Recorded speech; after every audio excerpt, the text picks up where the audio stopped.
Good day, race fans. I'm Unsilent, and we're on the air with the Formula One drive-thru, my new regular Formula One news, rumors, and reviews podcast thing. It's a newscast, it's a podcast. Everyone does these sorts of things about various topics, and I love Formula One so much that I decided to add in my own now with the Formula One drive-thru. And we come to you on the heels of the first race of the 2017 season, the Australian Grand Prix. And in today's episode, our debut episode, we'll review the Australian Grand Prix. We'll take a look at the latest rumors regarding McLaren. We'll take a look at changes coming to the cars in 2018. Don't be surprised if these come even if they haven't been announced. Hell, some aren't even really that sharply rumored.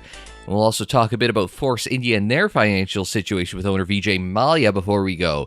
And let's start with the Grand Prix, the Australian Grand Prix, won by Sebastian Vettel, who picked up the win on strategy with the new overcut. That's new for the last few years with Pirelli. We've heard about the undercut as those rapidly deteriorating Pirelli tyres went away. Now you have the harder, more durable Pirelli tires holding on for much longer. I think Vettel ended up going 22 laps on his first set of Pirelli Ultra Softs, and probably another 3 laps on him in qualifying.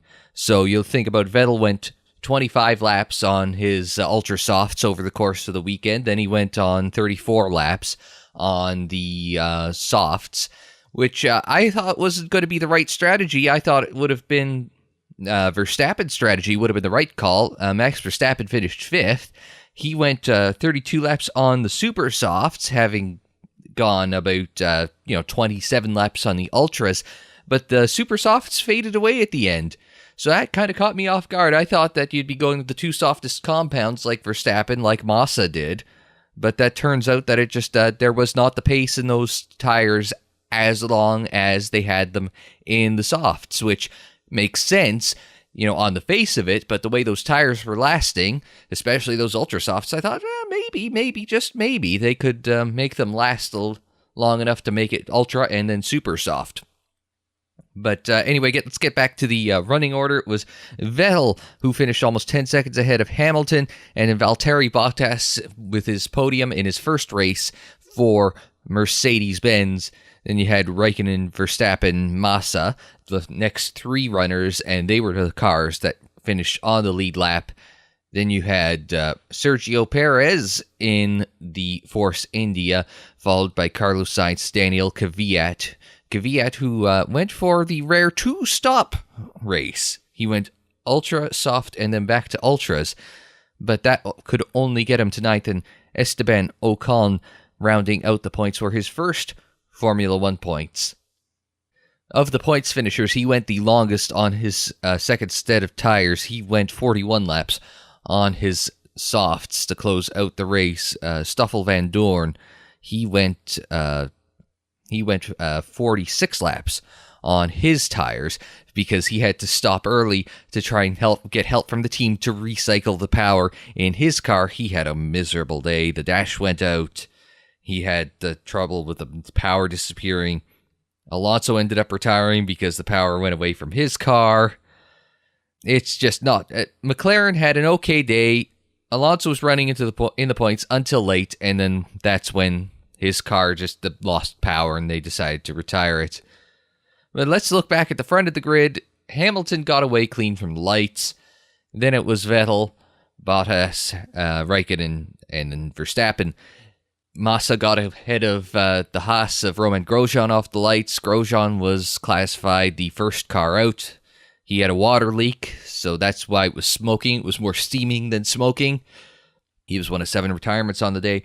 But Vettel getting the win on the overcut because, well, it sounds like from Lewis Hamilton, he made the early call for them to pit on lap 17. And I don't know if the team just said, yeah, it looks like we might be okay if you pit here. Yeah, we think other cars are going to pit around the same time as you, so yeah, go for it.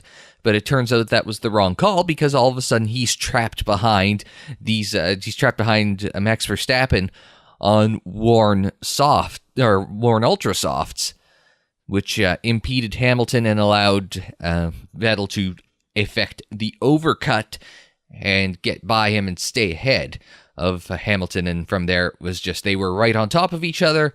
And then by the end of the race, it's a 10-second gap. Would Vettel have still won had Hamilton not been impeded either by his own strategy or a lack of an overrule by the folks down on the Mercedes pit wall? I don't know. Vettel was certainly faster than Hamilton over that last stretch of the race, over those last, 30 laps. There wasn't a lot of overtaking, so I don't know whether Hamilton would have been able to hold on to that if Vettel would have been able to get past it. I would doubt it based on the lack of overtaking, but you never know. It'll be interesting to see once we get to China in 2 weeks whether we actually can get overtaking with the help of DRS, especially down those long straights in China.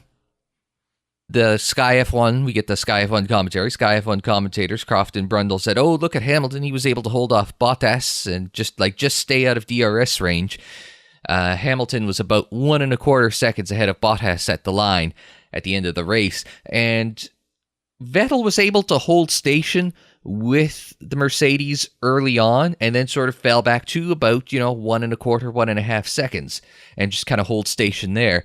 I'm kind of wondering if that's sort of as close as you can follow without upsetting the tires too much. And so the gap between Bottas and Hamilton wasn't so much hey, this is Hamilton holding the gap, as it was, hey, this is Bottas trying to hold on to his tires. So, dirty air, and even with the rock-hard Pirelli tires, it does seem like there's a little bit of a cushion that the aero is giving the cars. And that's what you get for going to the higher downforce. It's harder to follow the other cars, and when you start wearing out the tires, it's still... you start heating up the tires, you're still wearing out the tires. So you have to have that little gap so you can get a little air to keep the tires underneath the car. It is what it is. Raikkonen was fourth, as I mentioned. It looked like Verstappen was going to get him for a little bit, and then the final 10 laps, those super softs went away, and we saw Verstappen fall back to about 4 seconds behind, or 6 seconds rather, behind Raikkonen. He was within a second or two of Raikkonen at one point in the race, but it's sort of in that tail end, it fell off. Massa, I mentioned, was sixth, a pretty quiet race after the start. Perez, I think we saw him have the overtake of the race because there weren't that many overtakes in the race. Well, actually, you know what? You might give it to Ocon, actually, because there might have been two overtakes that I remember seeing during the race, like an actual racing.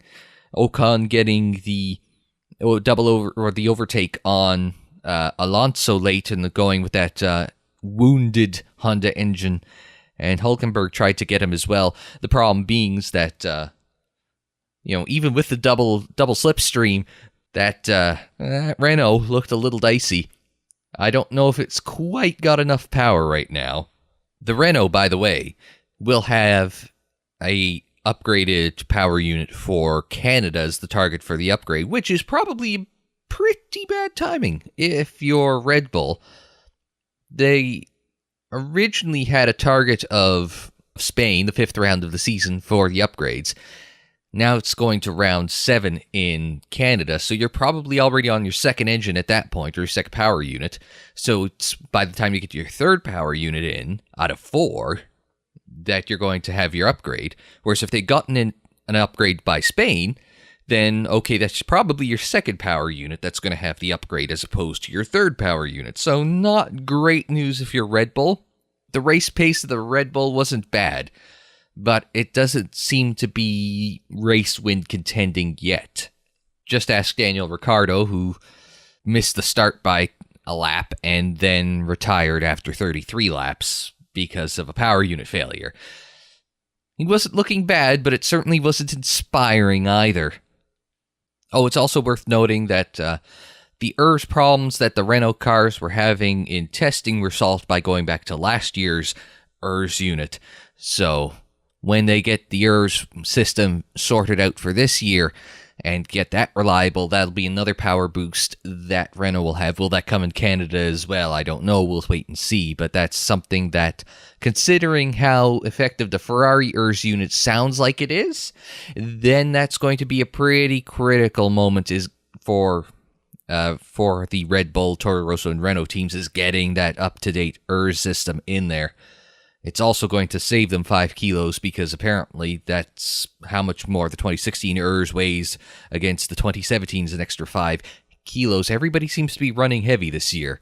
That's one of those things that's kind of going around the paddock is the Mercedes is overweight, the Force India is overweight because they've only got 4 power units instead of 5 this season, so they're actually having to make things a little heavier to last a little longer. Not much to talk about from this race other than little bits and bobs like that. We did see struggles for the McLaren Hondas. Let's talk about those Honda engines. The hot rumor over the last couple of weeks has been McLaren talking to Mercedes-Benz about about getting an engine deal. A couple of stumbling blocks here. One is Honda is worth about $100 million to McLaren. The engine deal itself is worth about like 18 million euro to Honda and McLaren because the engines are provided free of charge. There's subsidized driver contracts, which only really matters when you're paying for half of Alonso's salary, which is something like $30-40 million. And then you've also got sponsorship funding on top of that. So it comes out to an estimated $100 million against McLaren's rumored to have upwards of $300+ million in annual budget. Of course, is that $100 million worth it when the reports from inside the paddock is that the Honda power unit at testing was about 50 horsepower down on the end of 2016. Now, it looks like they might have been able to catch this up in terms of both reliability and power by this race. Well, at least we think it has. They're short shifting it, so there's still some concerns about reliability, which means they're going to be down on power. But maybe they got it tuned completely for qualifying, and we saw them go 13th, which is poor because that would have made them slower than, their fastest car would have been slower than everybody else's fastest car. So the Honda engine isn't great. But there have been rumors of McLaren going to Mercedes. Now, they have to get that deal signed because the obligation to supply rule means that engine manufacturer with the fewest engine contracts has to supply someone who doesn't have an engine deal. So in the case of McLaren, if they were to just say, no, we're not going with Honda anymore and terminate the deal, so long as Honda is a supplier, McLaren goes straight back to Honda because of obligation to supply, and so now they're getting Honda engines, and they aren't getting the $100 million benefit as a result. It is rumored to be a 10-year deal, by the way, so they're in, year number 3 of a 10-year deal? At this point, I think it's got to be Honda throwing in the towel before McLaren throws in the towel in order to get McLaren out of this deal and do it healthily. Speaking of big money in Formula 1, let's go over to Force India. They got double points. They're not doing too bad to start the season, let's be honest, but they are in a little bit of financial concern. Okay, when aren't they? Yes, they've got BWT as a new sponsor. They've painted their cars pink to go with BWT branding, and they also got the Johnny Walker sponsorship from McLaren starting this season. But there is a little bit of concern on the behind the scenes of Force India. Britain just approved an extradition request from the Indian government for Force India team owner Vijay Mallya.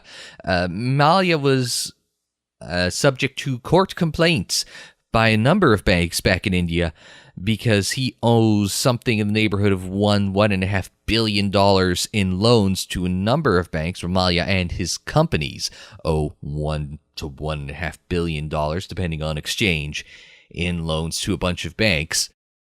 It was reported that by the time that the banks had brought the action to court, he had already found his way to England, and now he's under an extradition order to go back to India to deal with these banks. This is probably the best point in time from Force India's perspective for this to happen, because they've got a new title sponsor in BWT, because they've got Johnny Walker on the car because they've got that extra funding boost from finishing 4th in the World Constructors' Championship. But if Mallya is being watched closely by banks and courts, how much of his own money will he be able to put into the team from now on? That is going to be the big concern if you're Force India, especially when you're looking at development. So you need this quick start. Granted, you've got the Mercedes engine, which will help a bit, but things are looking very close in the midfield. Yeah, Massa looked pretty good, all things considered, for Williams, but the Force Indias were close with the Toro Rossos, were close with the Renaults. You've got McLaren's looking, okay. Haas was looking good. So it's going to be a really big fight in the midfield. How close will they be in the midfield? Close enough that Force India is going to probably want a lot of money to hold on to a top 5 spot in the World Constructors' Championship. I'm not sold that is going to be a very easy ask. I think it's going to be very dicey after Red Bull. 4th through about 9th. Maybe 8th if McLaren and Honda can't get their act together. But maybe 4th through 9th look like they could be just about anyone from Force India, Williams, Toro Rosso, Renault, and Haas. And this brings us to my other news point for the week. 2018 car changes. Yes, we're only through one race of the season. We're expecting changes for next year already. For example, during the race weekend, Charlie Whiting said that he expects shark fins and T-wings to be banned for 2018. Maybe it's on static ground, maybe it's on a performance ground, who knows? We do know that they help with the airflow and they help create downforce for the cars. Of course, it doesn't help the fact that the cars are engineered to such a fine degree that it's making it very difficult for these cars to follow each other. Maybe the Mercedes is most affected by it than all, because Vettel didn't have too hard of a problem following other guys. But Hamilton sure had a hell of a time trying to get by Verstappen, even with the help of DRS and fresh tires. I don't know how much the T-wings and shark fin removal will help Formula One in 2018 other than aesthetically, but it's probably not going to be there for next season, so we have that to look forward to, especially if they don't help the show at all, and they don't help the look of the car. Although did you see, let's pop that up on screen, Haas's solution, they've been criticized for their very flexible shark fin and T-wing, so they literally taped on an extra strip of carbon fiber to their shark fin in order to reinforce it and keep it from flexing. Here we go, we've got, we spend $150 million there or thereabouts on this team for the course of a season. We're going to put a little strip of carbon fiber and racer's tape to fix this problem that we've been, we didn't think we'd have after developing it for like the last, probably year or so. I think Toro Rosso said they started working on their 2017 car back in late 2015 when they first had an idea of what the new rules would be like. The other big change is going to be much bigger for 2018. Sam Collins of Race Car Engineering told Radio Le Mans that the FIA is finalizing language on new rules for Formula One and Le Mans Prototype 1 in the WEC that's going to change the semi-reclined seating position of the drivers. Currently, drivers sit at an angle of about 45 degrees from vertical, so 90 degrees is if your legs are on the ground and you're sitting at 90 degrees. They are at about minus 45 degrees from that. So that's for weight distribution and lowering the center of gravity and blah blah blah. The problem is at that position there have been a lot of spinal injuries to drivers, just going over bumps, hitting walls, whatnot. So the FIA has been looking into it for a while now in order to how do we write the rules that force the drivers to sit at a higher seating angle in order to prevent back injuries, and how do we do it without compromising other safety? And it looks like they're closing in on the language for that. I was taking a look at articles, and I'll link one in the description by Dr. Terry Trammell of IndyCar fame, and he says that the optimal sitting position to prevent spinal fractures is a recline of no more than 25 degrees from vertical. So what that means is instead of saying, 45 degrees from flat, it'll be 65 degrees from flat. So here's a little badly photoshopped bit of graphic. I didn't try to change Alonso's seating position in this. But the blue lines are where Alonso's back angle and the top of his shoulders are in the 45-degree seating angle. And the orange line, that's at about 65 degrees from the same bottom point. So let's assume that's the bottom of the angled line is where his hips are, or where his buttocks are. So you can see, okay, let's move it up 65 degrees to there, or move it up to 65 degrees, so it's a 20-degree change in angle. And then you can see his shoulders go up to that next orange line. So what you're looking at there is actually about 5 inches, but we're sizing it up based on Alonso's rumored foot size of 10. So it's about half of his foot size. So roughly, it seems as though it'll raise his shoulders about 5 inches, which means that his head will be sticking out that much farther, so you'll have to raise the cockpit and cockpit surrounds by that much, you'll have to raise the roll hoop by that much, you'll have to raise the air intake over the top of the driver by that much. So, in the name of safety, this is going to require a complete redesign of the cars to put them in that higher sitting position. It's only 5 inches, but that's going to be absolutely massive on these cars, because you've got to raise center of gravity, you're going to have to raise the roll hoop, you're going to have to raise the cockpit sides, you're probably going to have to raise or change the profile of the air intake on top. Maybe it means bigger side pods instead. Maybe it means wider side pods in order to try and widen out the car and lower the center of gravity that way. There are a lot of things that are going to go into play here, but the Formula One cars of 2018, if this rule change goes through, and I think it was about 2 weeks ago that Sam Collins had that interview on Radio Le Mans. He said it was coming in the next few weeks, so it very well could be by the time we get back to Europe that we'll have this announced. And then we're going to have all sorts of complaints about it. But if it's in the name of safety, I don't see the problem with it. But don't say I didn't warn you, because that's going to be the big change from 2017 to 2018. If they go through with it and they get this finalized, is change in that reclined seating position from 45 degrees to about 65 degrees from flat. And that'll do it for this first debut episode of the Formula One drive-thru. Thanks very much for listening. Like the video if you liked it, subscribe if you're new, share it on social media, follow on social media. The social media handle is Unsilent on Air. Next episode of the F1 drive-thru will be after the Chinese Grand Prix, unless some big news happens between now and then. So thanks very much for joining me. Like, share, subscribe, and we will see you next time.